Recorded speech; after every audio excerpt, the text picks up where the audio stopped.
My dad said there was just lines and lines of people. They were mobbing the place. They couldn't have a decent funeral because everybody was just crowding around taking souvenirs. Clyde's body is borne to the grave. He died at the hands of the law. My grandpa went down to the funeral home to Clyde's viewing. It was probably a little bit of excitement for them. He was only one of thousands. 3 miles across the city from where Clyde's body lay, lies the body of Bonnie Parker, and here the crowd is even greater. Bonnie and Clyde had been on a 2-year crime spree that left a trail of dead bodies in their wake. They were little more than a local curiosity until photos of the couple were discovered at a crime scene in 1933. Overnight, the country became transfixed by the scandalous images, press accounts of improbable escapes, and their illicit romance. Bonnie and Clyde, who people are sort of making up stories about or getting sightings of, all of a sudden there are pictures, there are guns, and there's evidence. It was a nonstop soap opera. Everybody was tuned into the radios, everybody was reading the papers, and actually it was almost like they were rooting them to get away. Bonnie and Clyde would join the ranks of other celebrity gangsters like John Dillinger, Pretty Boy Floyd, and Babyface Nelson. So-called public enemies who emerged out of nowhere during the Great Depression to capture the country's imagination. In a world where there was very little to get excited about in summer of 1933, Bonnie and Clyde were pretty big news. Everybody was talking about the criminals, the bad guys. But Clyde and Bonnie had the one thing the others didn't, the whole true romance and the sexy scandal. Bonnie and Clyde's notoriety would force them to take even greater risks to remain free and on the open road, as law enforcement's hunt was kicked into overdrive. There wasn't going to be any arrest or any trial. It was going to be an execution.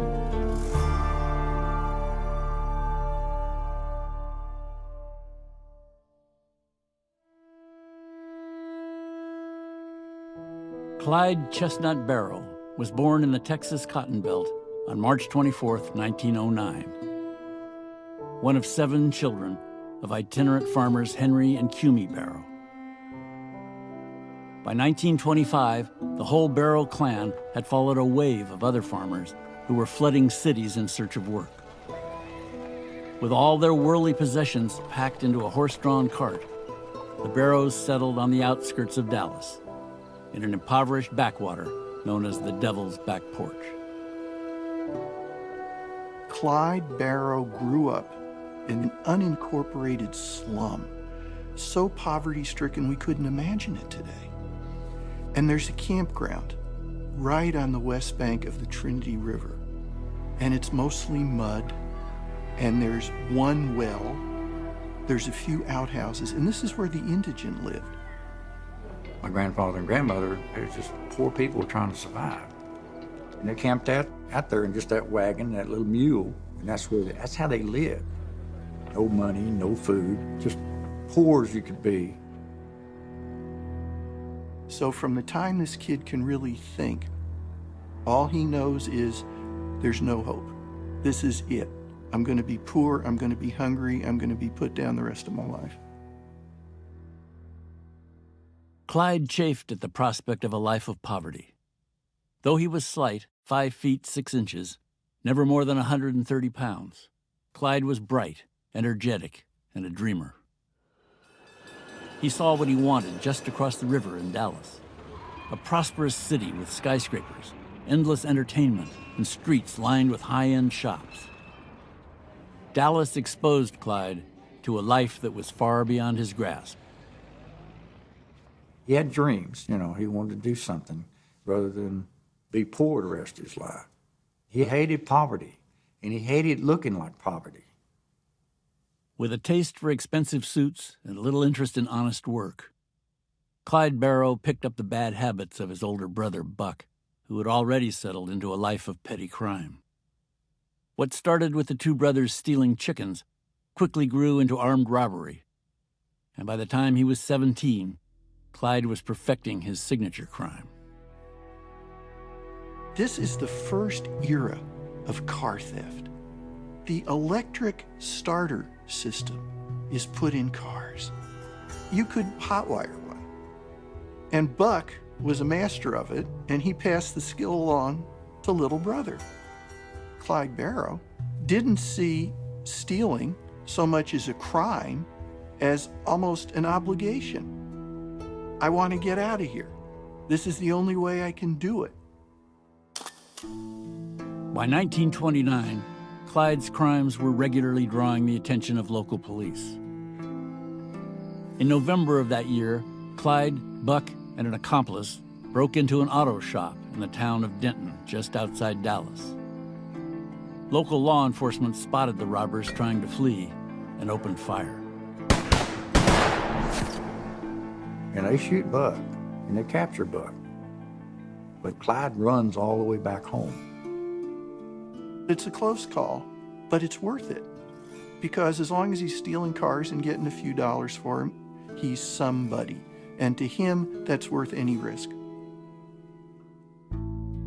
Despite his brush with the law, Clyde's family was happy to have him close to home.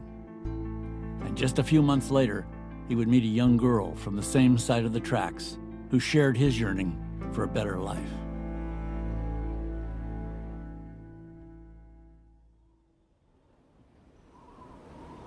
Smack dab in the middle of Texas, in the small town of Rowena, Bonnie Elizabeth Parker was born on October 1st, 1910.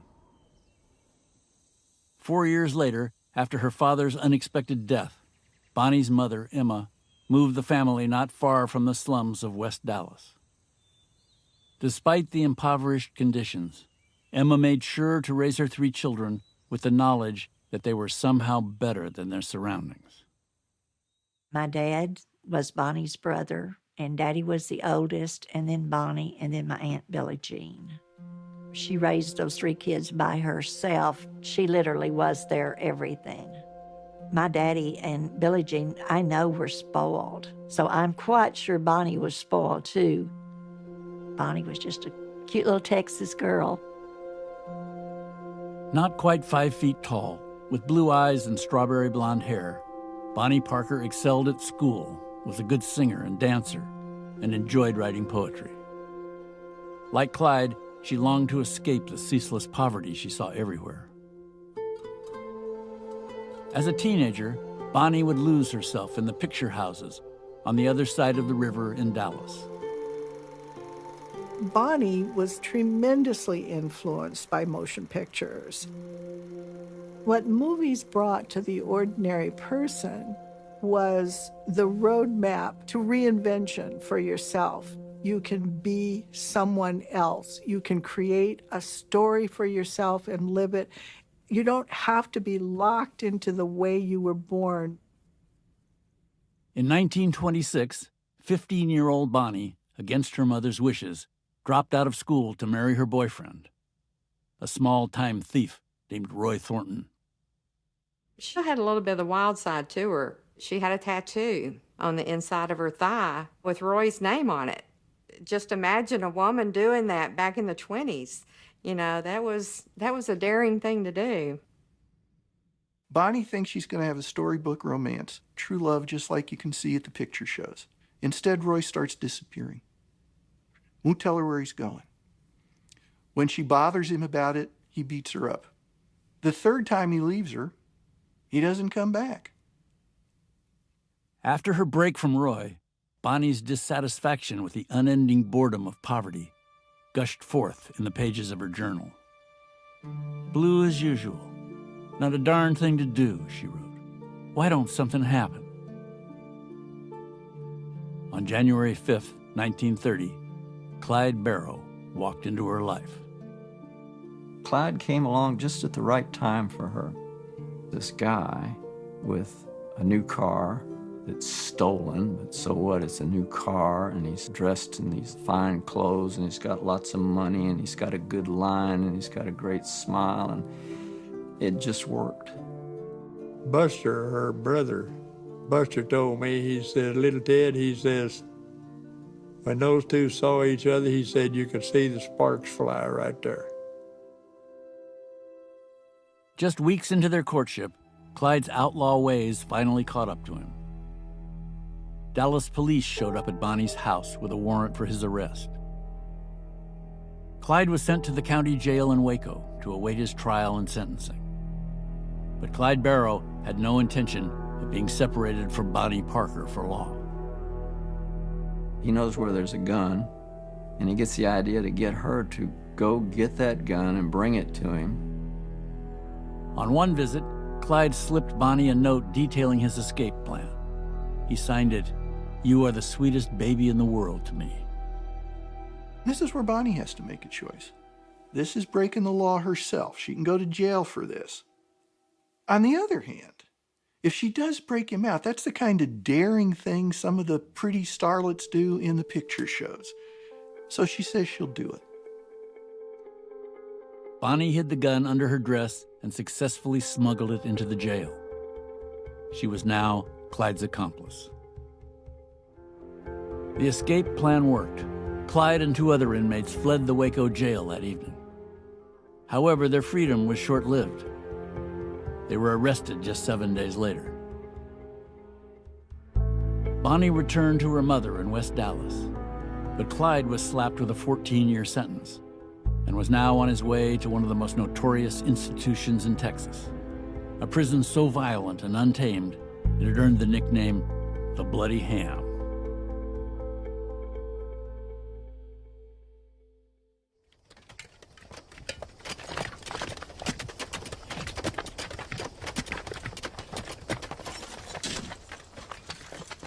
When Clyde Barrow goes to prison, he's going into a state prison system that is not meant to rehabilitate prisoners.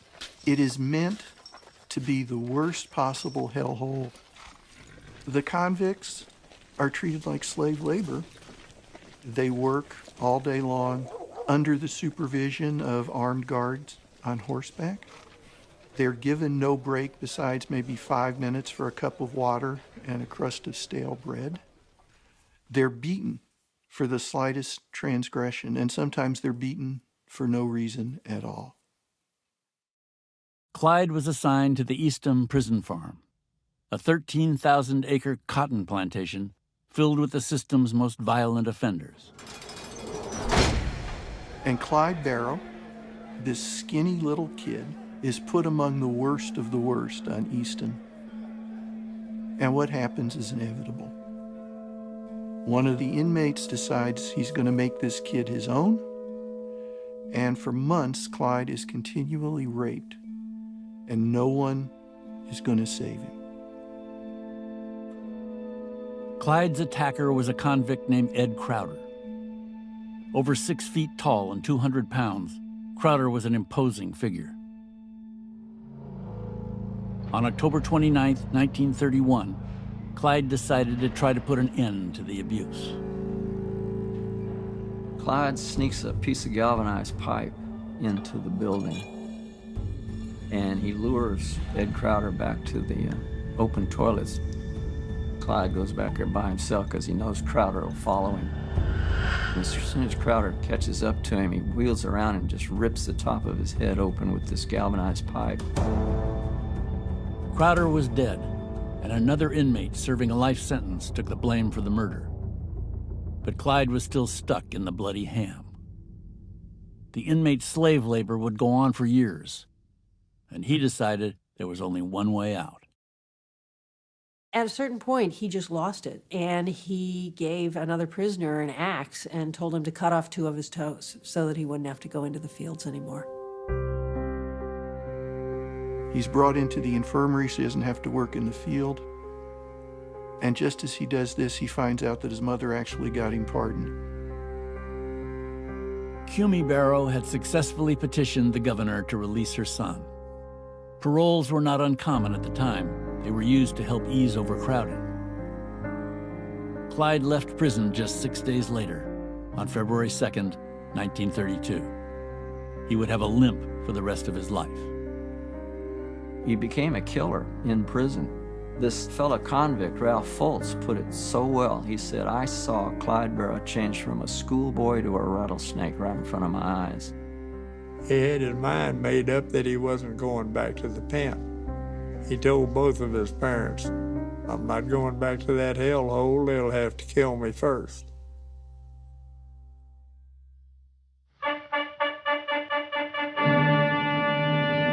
He's somebody. He's in the big town doing things in a big way.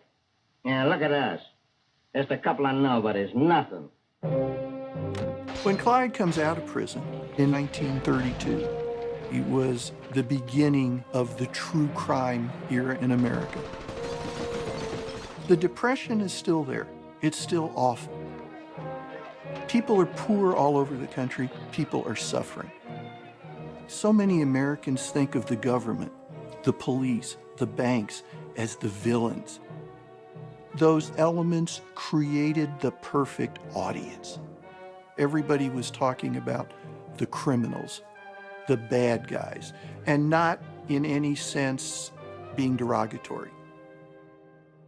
The gangster figure represented somebody at the bottom of the social scale, condemned to a life of nothing, who did not accept that as their fate, and who found a way to change it, which was through violence.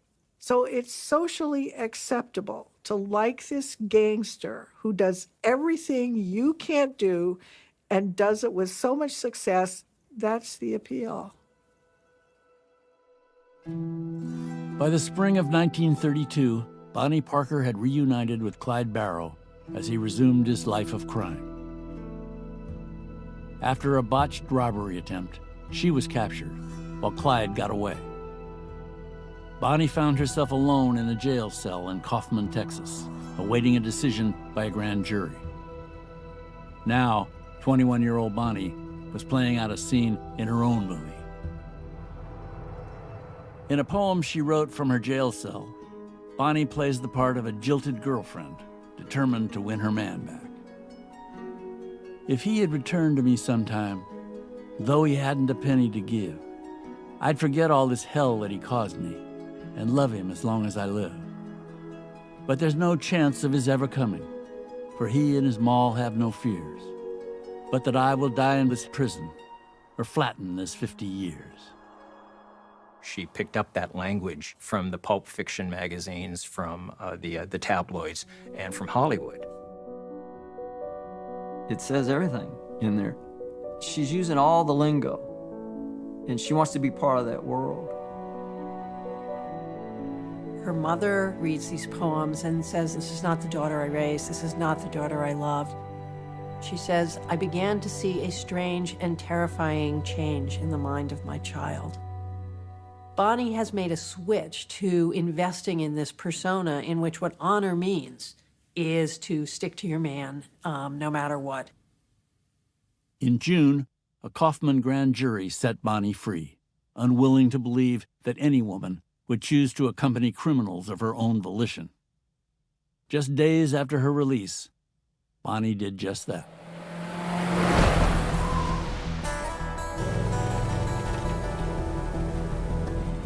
Taking their fate into their own hands, Bonnie, Clyde, and a revolving cast of ex-cons that would make up the Barrow Gang set out on the open road, burning a path through 24 states, robbing gas stations, banks, and grocery stores, often scoring just enough money to make it to the county line. They had to go to places where they weren't known, where they could more easily commit crimes. Once they committed those crimes, they would move as quickly as possible to get far away. From Dallas, they would go up through Oklahoma and Missouri. Clyde loved hitting banks in Iowa. They would go as far as Indiana, one case all the way to Ohio. They once even did a western trip out to New Mexico. He told his mom, he said, Mom, he says, all the money in the world is not going to make me free. So all he was interested was getting down the road and live another day. There was no incentive for him to go straight whatsoever, whereas he actually knew he was good at crime. He was good at stealing things. He was really good at driving. He was good at stealing cars. Fortunately for Clyde, Ford had just introduced the V8 engine, creating the most powerful car in mass production. With 300,000 miles of newly paved highway stretching before them, and small-town cops ill-equipped for a chase, Bonnie and Clyde were hard to catch. There were days when Clyde stole 4 cars. And he prides himself in stealing only the best, most powerful cars. And those Ford flathead V8s could flat out move. I mean, Clyde could and did often escape because he could go 70, 80, 90 miles an hour, and the law is chugging along at 35 miles after him. My father said that you chased him, Clyde, and it looked like that little Ford would coil up like a snake and launch. And he said every time it launched, he'd gain about 100 yards on you. And he said after 4 corners, forget it, you're not gonna find him, he's gone. Though Clyde would later tell his family that he always preferred to run rather than fight, he was preparing for both. He amassed an arsenal, including his gun of choice, the massive Browning automatic rifle, or BAR, complete with armor-piercing bullets. National Guard armories were all over the states. Clyde, on a regular basis, would break in and steal the Browning automatic rifles, the fancy pistols, the good weapons. These weapons were not made available to local law enforcement officials. So if the Barrow Gang was ever in a situation where for some reason they couldn't outdrive pursuit, they would always be in a position to outshoot them. What started out as a joyriding romance on the open highways slowly took a darker turn as Clyde began to deploy his deadly force more readily. Clyde could change at the snap. If you hemmed him up, or if you snapped on him first, you had a war on your hands, and the little man knew how to wage war. Clyde Barrow and his gang were responsible for the deaths of 4 men from April 1932 through January 1933. Eugene Moore, an undersheriff in Stringtown, Oklahoma, was gunned down at a community dance. Doyle Johnson was shot in front of his family on Christmas Day, trying to prevent Clyde from stealing his car. Clyde killed Malcolm Davis, a Fort Worth deputy, with a shotgun blast at point-blank range. Killing an officer of the law meant that if caught, Clyde would surely face the electric chair. I remember his sister asking Clyde how he felt now that he killed someone. He said, "Sis, it makes me sick to my stomach." He said, "They've got guns, I've got guns. You know, they're trying to kill me, and I'm trying to just get away." He says, "I feel bad. It makes me feel sick that I had to take a human life." He said, "But it was him or me." Clyde has a certain personal justification system. From Clyde's perspective, it was simply him reacting to a situation that he couldn't help. From his perspective, he was doing what he had to do. Remember, Clyde says he's never going back to prison. This means if there's a deputy standing between him and freedom, that deputy's going to go.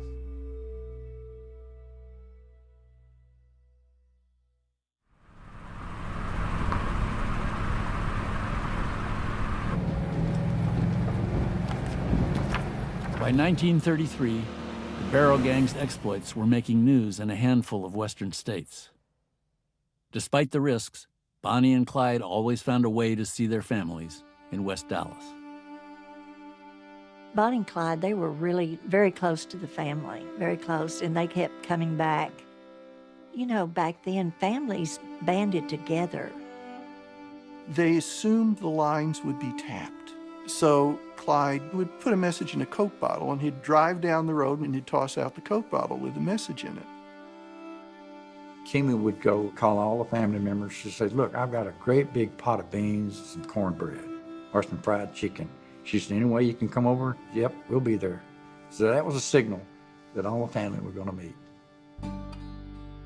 The Barrows and Parkers rendezvoused with Bonnie and Clyde in secluded parks outside Dallas, where they'd feast on Cummy's home cooking. Bonnie would shower her family with gifts and cash, much needed during the Depression. Her mother, Emma, pleaded with her to give herself up, and even Clyde tried to convince Bonnie to leave him. You know, Clyde tried to get her to leave. And he said, they're not after you, they're after me. And they're after me to kill me. But she wouldn't do it. And I guess he admired that in her. The love was so strong that no matter what he tried to do, she wasn't gonna go. And her loyalty to him, it's a love that you don't see in today's world. I don't condone what they did. I resent her for the fact that she hurt the family so much. But on the other hand, I kind of admire her, you know, having that love, you know, and being capable of loving that deeply. By the spring of 1933, Bonnie and Clyde's criminal odyssey was into its second year. Now, 2 new travelers joined the ride. Clyde's brother, Buck, who was just recently paroled from prison, and his wife, Blanche. Both were welcomed additions to the gang. In April, the 2 couples and a young criminal protege named W.D. Jones were holed up in an apartment in Joplin, Missouri, taking a break from the road. Of all the places you could have picked to go for a vacation if you were on the run from the law, Joplin was a hotbed of bootleggers. So the cops were always on the lookout for anybody suspicious. On April 13th, the local authorities decided to investigate the Barrow Gang's hideout. John Harriman, a farmer moonlighting as a part-time peace officer, approached the house with Joplin police. They were armed only with pistols. Here are these Joplin cops thinking we're going to bust a couple of bootleggers. And instead, as one of them swings a car up to block the driveway so no one can get out, through the actual garage door comes this blast of powerful gunfire. And of course, it's the Barrow Gang. If you're in a gunfight and all you got is a little pistol and you hear that BAR go off, you know that it's time to go home. Harriman died at the scene. His colleague, Joplin policeman Harry McGinnis, was so riddled with bullets, his arm was nearly detached. He would die before daybreak. The gang made off in one of their stolen Ford V8s. But what they left behind would change everything. After the gunfight at Joplin, because the group had to leave so fast, they left everything, clothes, jewelry, weapons, and a couple of rolls of unprocessed film. And on this roll of film, there's some pictures of Bonnie Parker holding Clyde at gunpoint with a rifle. And the best picture of all. At a time when girls had to know their place and how to act like ladies. Here's Bonnie Parker leaning on the stolen car. In one hand, she's dangling a pistol, and in her mouth is a stogie. She always hated that picture. Of course, it was never intended to be published. None of those photos were. But on April 15th, the pictures were splashed across the front page of the Joplin Globe. And soon, the images of Bonnie, a gun-toting, cigar-chewing sexpot, and Clyde, her handsome leading man, were appearing in newspapers and magazines across the country. You have local reporters who are AP or UPI runners who jump on the story and are trying to sell the story. So it becomes a reason to read the newspaper. They became a symbol that actually people could seize control of their own fates. People could defy authority, and they could get away with it. The legend of Bonnie and Clyde was born. With the photos, the duo went from two-bit Texas hoods to mythic outlaws. They came at a time when you can really literally say a lot of Americans needed them. It's this whole Romeo and Juliet, illicit romance, a little spice, a little soap opera drama at a time when the country's desperate for entertainment. Their cultural timing was absolutely perfect.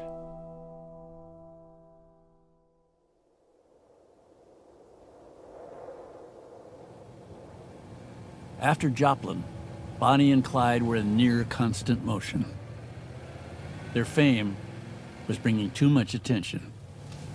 At first, running up and down the road was maybe kind of exciting, but after thousands and thousands of miles, I'm sure the excitement went away. Don't you know that they had to be the loneliest people? That had to be such a lonely life, you know, and to know that they're just another country road when you got through with that one. A lot of people say it was glamorous. No, I don't think living in a car and bathing in rivers and eating out of a sardine can is a way of life. They were just trying to stay alive. That's all they were doing, you know, just existing. One night in early June 1933, just outside the small town of Wellington, Texas, Clyde's legendary driving skills finally failed him. Clyde's coming in on the new road, but it ends, and there's a detour to the old road to use the bridge that's in place. Clyde's driving so fast he doesn't see it. The car flips over, catches fire. It's a wonder they weren't all killed right there. Clyde was thrown from the car, but Bonnie was trapped in the burning wreckage. With the help of a nearby family, Clyde eventually freed her. Bonnie's right leg had been horribly burnt. The farm family comes to try to get everyone out, and they manage to save Bonnie's leg by rubbing in baking powder and grease into it. But after this, Bonnie Elizabeth Parker is a cripple. When police arrived to investigate, Clyde commandeered their car and kidnapped the two officers, eventually setting them free 50 miles down the road. Bonnie and Clyde headed east for a rendezvous with Clyde's brother, Buck, in Oklahoma. Back on the road, Clyde ducked into small towns to pick up bandages and salve for Bonnie's burns. Can you imagine the pain that she went through and not being able to go to a hospital or anything? He could have brought her home and dumped her and gone on his way. You know, I think both of them were dedicated to each other because he took care of her. And if you ever wanted proof of that absolute, complete commitment, it's at this moment. And of course, this is also the time when it all starts to go downhill from there.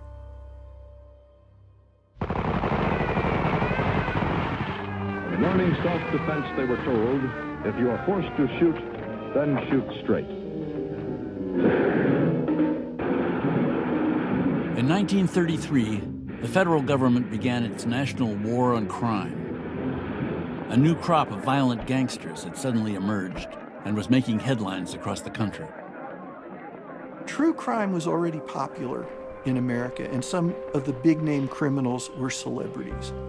I mean, John Dillinger was movie star handsome. You had Ma Barker and her boys. You had the guy with the best nickname, Pretty Boy Floyd. They were doing some things on a large scale. J. Edgar Hoover, head of the Justice Department's Division of Investigation, warned of a criminal army that was sapping the spiritual and moral strength of America.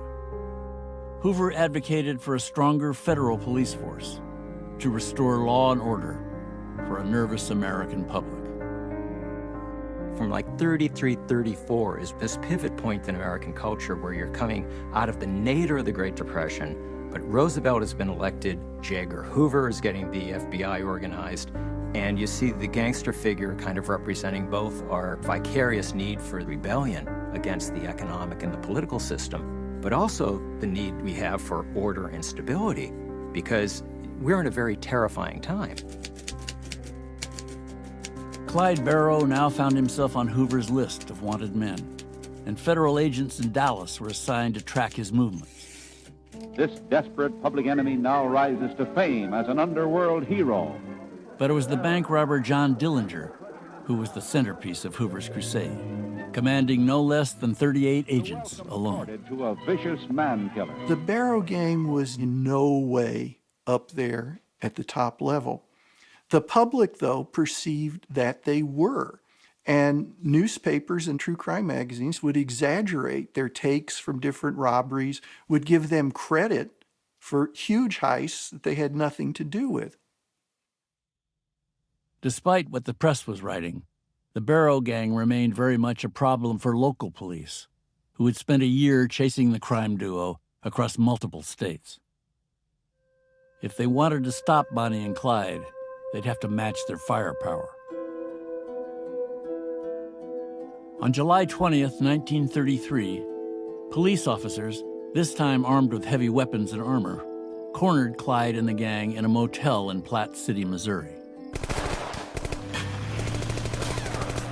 After a bloody shootout, the gang managed to escape, but Clyde's brother Buck sustained a bullet wound to the head, and his wife Blanche was blinded by glass from a shattering windshield. 4 days later, near Dexter, Iowa, the battered Barrow Gang was again surrounded. Eager onlookers and the press, hoping to catch a glimpse of the now famous outlaws, watched as police opened fire. Clyde is trying to have everybody run towards the brush by the side of the river. And Bonnie, of course, can't run. She has to be carried. Halfway towards the river, Buck says he can't make it. And Clyde realizes he has to leave his brother. That's the only way he can save Bonnie.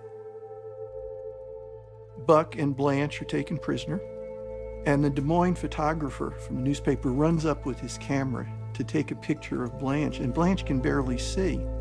And she thinks somebody's got a gun and is just going to execute them. Blanche went to prison, and Buck died a few days later. Before, death is an abstraction. Yeah, it'll happen sometime, but aren't we having fun? Well, now it's found him. After the shootout in Iowa, Clyde was taking even greater risks to stay on the road. And now, with Buck's death, he needed a new gang. In January of 1934, Bonnie and Clyde took part in an early morning raid of Eastham Prison that freed 5 inmates. It was a satisfying bit of revenge, but set off a chain of events that not even the great escape artist Clyde Barrow could elude.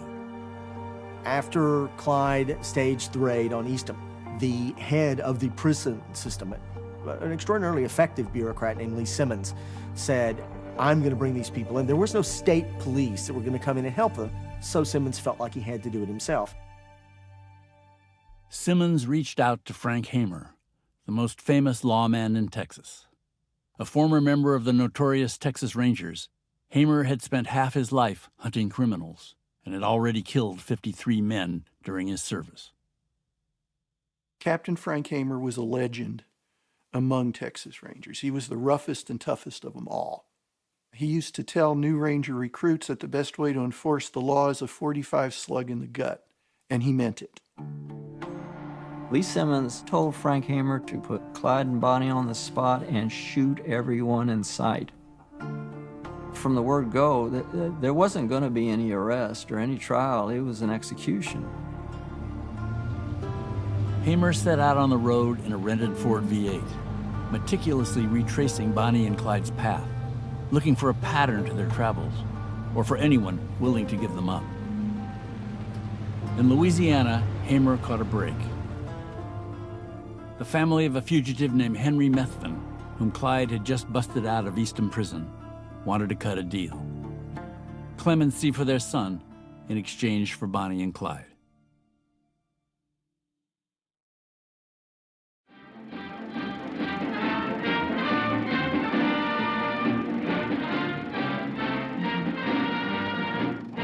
About 10:30 Sunday morning, I noticed a car parked on that hill, a man and woman in it. In May of 1934, a newsreel played before feature films across the country, detailing the cold-blooded killings of 2 Texas motorcycle officers. In it, an eyewitness claims to have seen a man and a woman step from a car to deliver the death blows. One was standing on either side of the car. They reached down and got their gun and came up when they was about 10 feet away and says, boom, boom, boom, boom, boom. With automatic. William Schieffer, who was a farmer who lived a ways across. He claims that he heard Bonnie shooting one of the officers on the ground and saying, "Looky, Clyde, watch his head bounce." And here's the notorious couple Farmer Schieffer says he saw, Bandit Barrow and his girl companion, Bonnie Parker. These photographs of the outlaws are being circulated by the police through the Southwest to aid in their identification. The girl always carries at least 2 guns. With Barrow, she's accused of... They don't tell you that there were 2 versions of witnesses. One was old man Schieffer, who was at his house that was 3/4 of a mile across the valley. Right at that orchard. And then you've got another couple. They looked up the road in time to see a tall man and a smaller man shoot them. The tall man was Henry Methvin, the smaller man was Clyde. Henry Methvin was traveling with Bonnie and Clyde on Easter Sunday when the trio pulled over to rest near Grapevine, Texas. When the officer pulls up on the hill, Henry Methvin notifies Clyde. He says, "Hey, look, it's the police." Clyde says, "Let's take them." Knowing Clyde and some of his escapades, it probably meant that he wanted to kidnap him. He wanted to take him on a ride like he had done with others. But Henry Methvin didn't take it that way. He thought it meant to kill him, and so he started shooting. Despite the shooting, Henry Methvin's role in the Grapevine murders seemed to be overlooked. This plan to pardon Henry Methvin was already in the works in the state of Texas if he helped bring him in over in Louisiana. And now he's involved in this double murder, and there's a clear attempt to hide the fact he was there at all and to replace Methvin with Bonnie.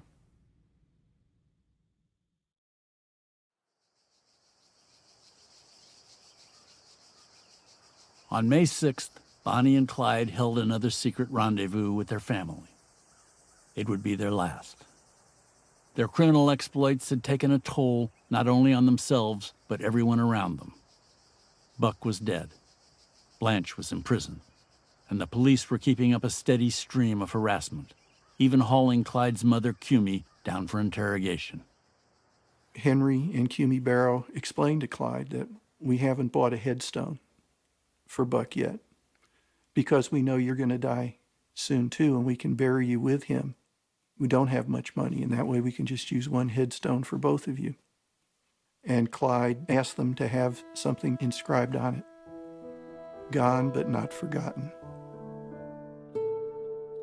During the visit, Bonnie presented her mother with a poem she had been working on called The End of the Line. Over the course of 16 stanzas, it tells the story of the couple's life on the run. They don't think they're too smart or desperate. They know that the law always wins. They've been shot at before, but they do not ignore that death is the wages of sin. Someday they'll go down together. They'll bury them side by side. To a few, it will be grief. To the law, a relief. But it's death for Bonnie and Clyde.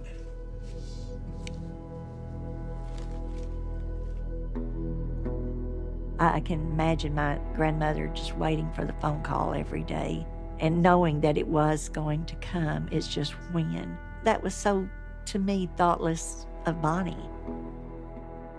There's no doubt about it. Clyde Barrow knew exactly what he was doing. Bonnie Parker knew exactly what she was doing.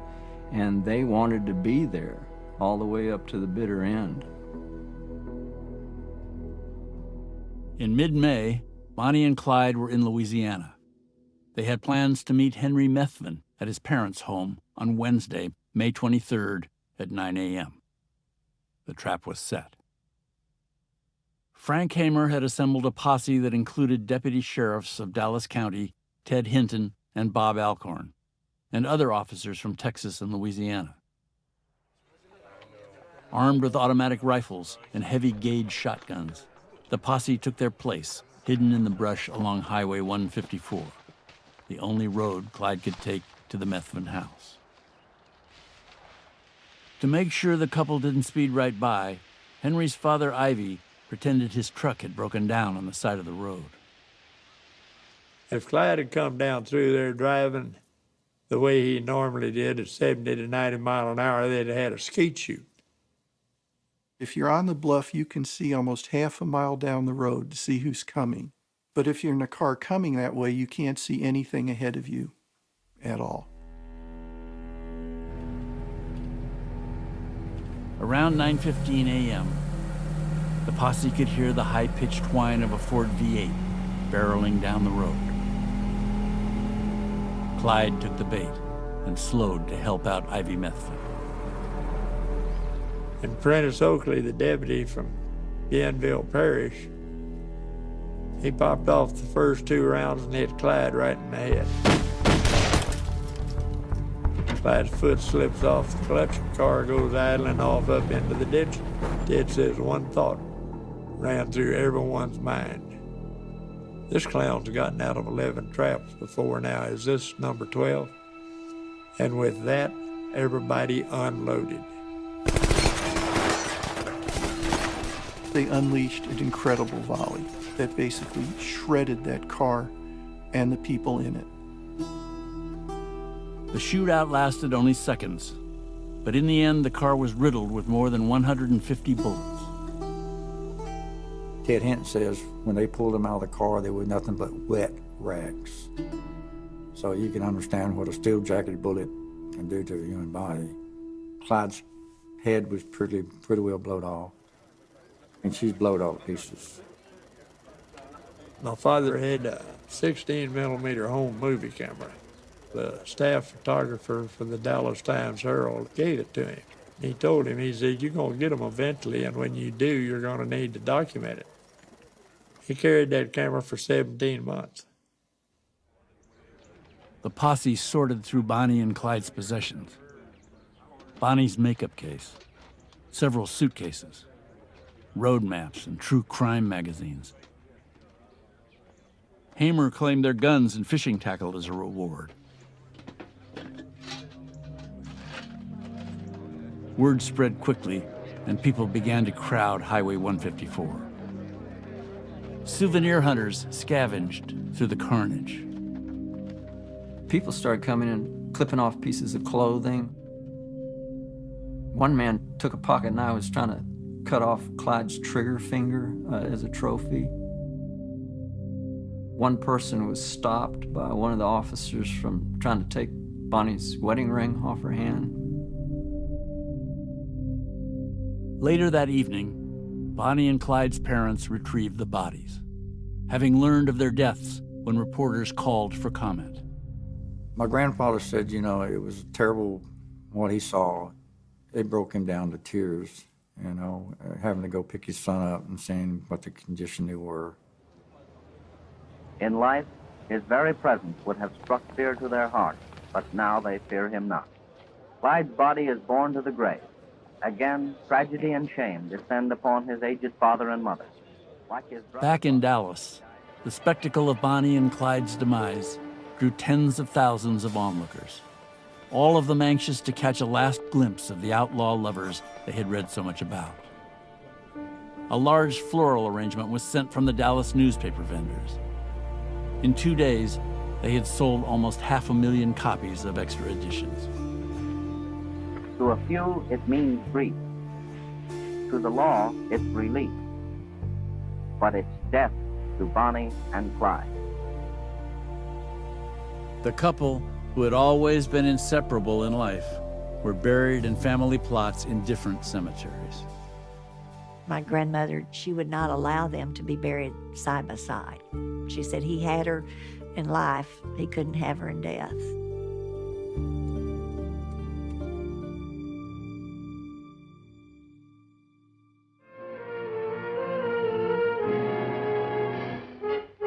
Full stop for these criminals, dead ones. Here you'll find notorious names that made evil headlines of crime. Some public enemies. By 1935, just a year after Bonnie and Clyde's deaths, Hoover's lawmen had eradicated all of the Depression-era gangsters. Bonnie and Clyde may have been the first to go down, but their story overshadowed all the rest. Not because of their crimes or even their violent downfall, but for their enduring true romance. This type of story has been with us pretty much from the first printed word. And it carries down. Whether you're talking about the fall of Troy, Romeo and Juliet, it's always going to end in tragedy. We've always got this star-crossed aspect. Bonnie and Clyde fit that perfectly, and they fit it naturally. And it's because they fit it so naturally, because that's who they were, that they continue to resonate.